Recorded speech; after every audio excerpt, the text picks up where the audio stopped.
Magandang araw mga minamahal ko na mga viewers at supporters. Views ng celebration ng debut ni Carla 1,000,000 na ang views, dahil dyan ay may binigay si Kuya Rab sa kanila. Yan po ang video na pag-uusapan natin ngayon mga ka-viewers. At bago po tayo magsimula sa video na ito ay gusto ko lamang shoutout ang ating mga minamahal na mga viewers at supporters. At dahil 1M na ang views, Kuya Rab dinepress sa SI Carla at Jomar ng isang brand new card dahil baka si Carla na ang ha-attack muli ng views ni Kuya Rab at ito na yata ang papalit sa Edrica. Dahil malaki na rin naman ang views nila Jomcar ito na kaya ang magbabalik sa mga nawala na views ni Kuya Rab.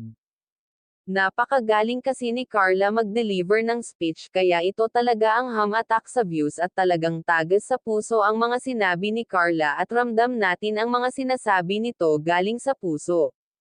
Dahil blessed siya sa mga natatanggap niya na biyaya ngayon at hindi niya talaga nakalimutan lahat pasalamatan ng tumulong sa kanya lalo na si Kuya Val Santos Matubang at si Kuya Rab at Ate Jack. Kung baga kung hindi dahil sa kanila ay hindi sila maging successfully ang pamumuhay ngayon dahil hindi na sila naghihirap tulad ng dati. Malaki na ang pinagbago nila ngayon kaya laking pasalamat niya sa partner niya na si Jomar dahil nagtiyaga talaga ito sa kanya kaya nitong sakayan ang pagkamahiyain niya sa lahat ng oras ay pinalakas niyo ang kanyang kalooban. At sa araw ng kanyang photoshoot na sobrang nahihiya dito si Carla nandyan palagi si Kuya Jomar para alalayan ka.